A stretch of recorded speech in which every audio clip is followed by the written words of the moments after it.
Hello.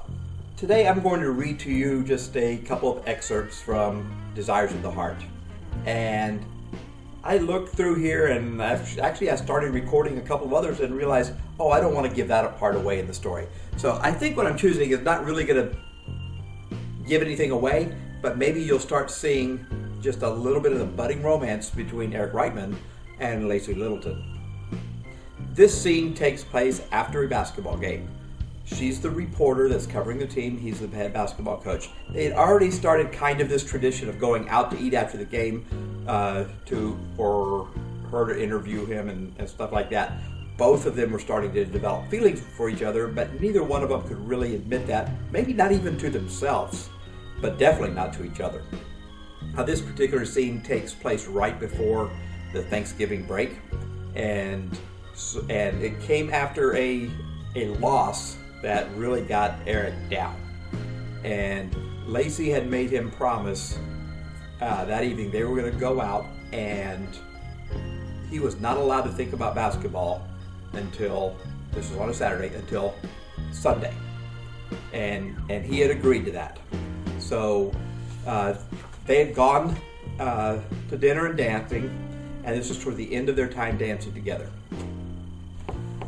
As hard as he tried to will the hands of time to keep him in that moment forever, his perfect feeling began to dissipate the moment the music to the love song stopped. For perhaps a minute on into the next song, he held Lacey against him before reluctantly letting her go.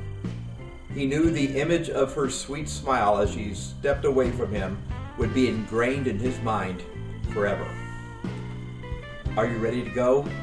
He mouthed the words to her, knowing she would not be able to hear him above the roar of the music and the laughter from the partly drunk crowd around him.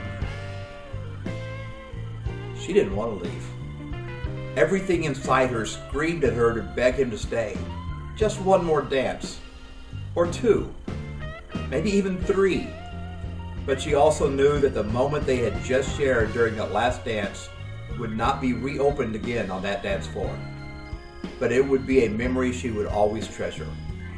His strong arms holding her, her face relaxing against his chest. She could have stayed in that position all night. The distinct sound of his heartbeat raced through her whole body, communicating with her in ways his words never had. And in the midst of the dance, she felt like she grew to know him deeper than she had before. "We should go," she nodded, grabbing his hand as they began weaving through the crowd towards the exit door. Neither of them said a word until they were out into the drizzling rain, safely in the car. "That was great," he muttered as he turned the ignition key. "A perfect way to get my mind off of basketball." "The night is not over," she teased him. "You still aren't allowed to think about it." "Technically," he said, indicating the clock on the car's dashboard, "Sunday started an hour and a half ago." "Not in my book," she shot back with a laugh. "The way I see it, Sunday doesn't start until you wake up in the morning." Lacey didn't realize how tired she actually was until they began the little over an hour drive back to Miller. It was a quiet ride, as evidently Eric was as lost in thought as she was. Or maybe they were both too tired to try to hold on any meaningful conversation. In college, she had stayed up this late many times and had not even come close to feeling this tired. Her drowsiness was probably a combination of the light rain and the long work week. Add in the fact that she had stayed up past midnight every night of the week, either working on her editorial that would be out in Sunday's paper or thinking about the town's basketball coach. There was no doubt in her mind that despite the haunting of her past relationships, she had fallen in love with him. But if he knew what she had done, would he ever really truly love her back? If only she could erase one night from history, everything would have been different. Subsequent decisions would never have been made, and there would not have been a rift between her parents and her. Her father probably never would have suffered the heart attack that took his life. Had things been different, she would have never felt guilty enough to move back to Miller and would be in a big city somewhere in the country making headlines as a top reporter.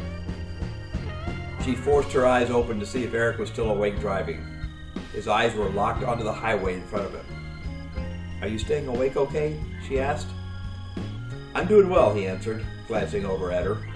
Even knowing he could not see her well enough to make out what she was doing, she smiled at how good he looked, even in the darkness of a rainy night. "Get some sleep, Lacey," he told her. "I'm okay."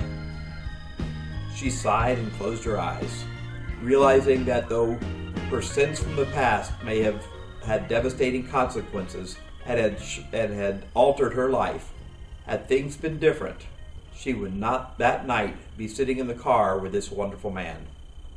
"God, I don't deserve him," she thought to herself as she leaned her head against the passenger window.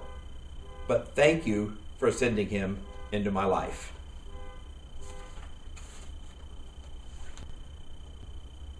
Now I'm going to read to you a little excerpt from the basketball side of things, taken from a halftime locker room speech that Eric was giving to his team. This locker room speech actually kind of resembles one that I gave on the season that I said that the basketball part of this book was based on. So it starts going into the locker room at halftime, and the team is only down 4 points, but Eric really thought they played terrible. The first 3/4 of the way to the visiting locker room for the halftime break, Eric marched behind his team, focusing on what words of wisdom he needed to light the fire under his team. They were once again playing with no heart. He had done everything he knew how to do to try to rebuild their confidence. Sure, the score would most likely be different had either Kyle or Jim been there, but he knew that if the Mustang team he brought with him to this game would play to compete, they could win this game. But trying to reassure them that they could win without Kyle and Jim had fallen on deaf ears. They didn't need to be coddled anymore. They needed a fire lit under them. "Take the team into the locker room," Eric ordered his assistant coach. "Don't say a word to them. Don't encourage them. Don't instruct them. Don't yell at them. Don't do anything." Randy eyed Eric suspiciously. "What are you going to do?" Eric flashed a quick grin before erasing all but its memory. "I am going to light a fire under them." Without waiting for Randy's response, Eric turned away from him and briskly strode back towards the bench.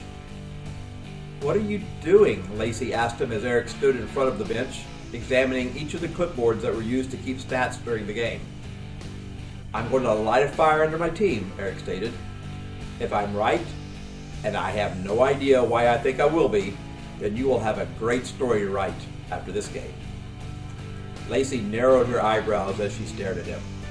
"What are you going to do?" Eric grinned and shrugged his shoulders. "I'm going to channel my inner Bobby Knight." "You're who?" He purposefully ignored her comment as he fiercely strode back towards the locker room. She would not have a clue as to who Bobby Knight was and what that meant, but his players were about to find out. As he bolted through the door to the locker room, Eric mustered up a look of anger.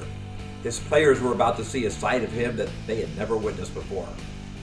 Hopefully the shock value alone would be enough to accomplish what he intended. "You guys talk as if you have turned the corner away from the pathetic state that this basketball program had been in for the past decade." He raised his voice to a new level. "But you haven't done anything yet. Nothing. I know you guys can play a lot better than you are playing out there right now. But no, we lose Kyle and Jim for a game, and you guys act like you're scared little elementary kids facing a big bully at the school." "We're not scared," Frank interrupted. "We're only down 4 points." "That's the problem with you guys," Eric yelled. "You think you have accomplished something big because you play in close games now rather than being blown out by 40 points like you're used to. You are satisfied right now because you are only down 4 points to a team that even without Kyle and Jim, we should be beating by double digits." Without waiting for a response, Eric slammed the clipboard hard onto the concrete floor of the locker room. As it shattered into 4 pieces, he could tell that his rant at least had the start of invoking the desired response. Had he heard even a sound out of any of his players, he would know that his efforts had failed. But by all appearances, it looked as if none of them were even going to chance taking a breath, thereby incurring his potential wrath. Do you think that just because we won some games before Christmas that the teams in our district are going to be scared of us and just roll over and give us the game? Well, they aren't, Eric continued his rampage, realizing that he was actually taking a little pleasure in feigning his tyrannical explosion. That team out there is not afraid of us. They are probably surprised that they are only up by 4 points as bad as we are playing. In fact, the only team out there on our schedule who doesn't believe they are going to beat us is Baskets. And believe me, sometimes half the battle of winning games is snatching the heart away from the team as we are playing. If we take their heart away, they will start doubting that they can beat us. We can do this, Ken broke the player's silence. Come on, guys. It's embarrassing. It's embarrassing how bad we are playing. Eric could tell by the mutterings of agreement coming from each player that he had successfully gotten their attention. But he would not know until they stepped on the floor if the fire he desired to light would actually kindle its way into a roaring flame. But he knew it was now time to soften the blow and get more specific. Clint, can you handle the double team when they run it at you at half court? Clint looked up. Yes, coach. I just need to keep my eyes open and pass to the open wing before the double team gets to me. That's right, Eric responded. Pass to the side that the double team is coming from. He turned to Terry. Terry, you started off the game great by hitting a couple of early threes, but now they're watching out for that. Can you surprise them sometimes by cutting to the basket, or if you have the ball up fake them and then drive to the basket to keep them a bit more honest? Yes, coach, I can do that, Terry smiled. Frank, you kind of were non-existent in the first half. Can you step up and look to become more involved in the second half? Frank nodded. Tanner, can you rotate faster on defense? You have been beaten for backside rebounds more times tonight than I want to see in an entire season. I'll try, coach. I don't want to try, Tanner, Eric urged.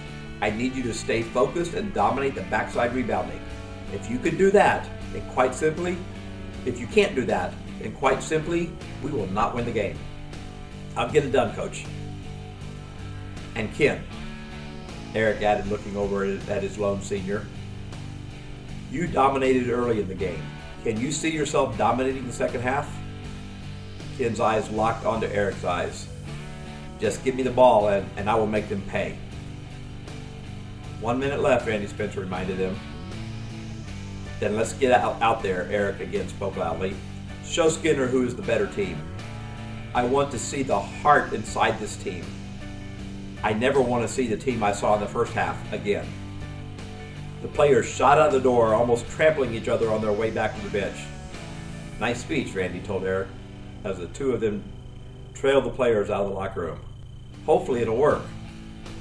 It will, Eric grinned.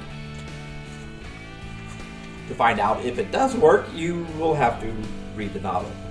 But believe me, that's not the most exciting game in this novel.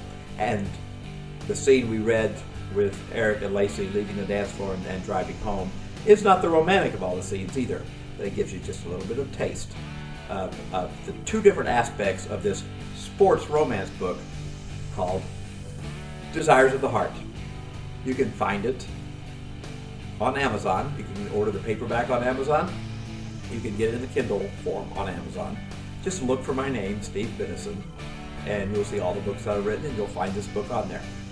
It's also available on almost every other e-reader format, so if you have another e-reader you prefer to use than a Kindle, or if you use your Kindle app on something like that, but it's available. And if you would like to get it, order it, enjoy it, curl up by a fireplace this Christmas, read a book. And I will see you next time.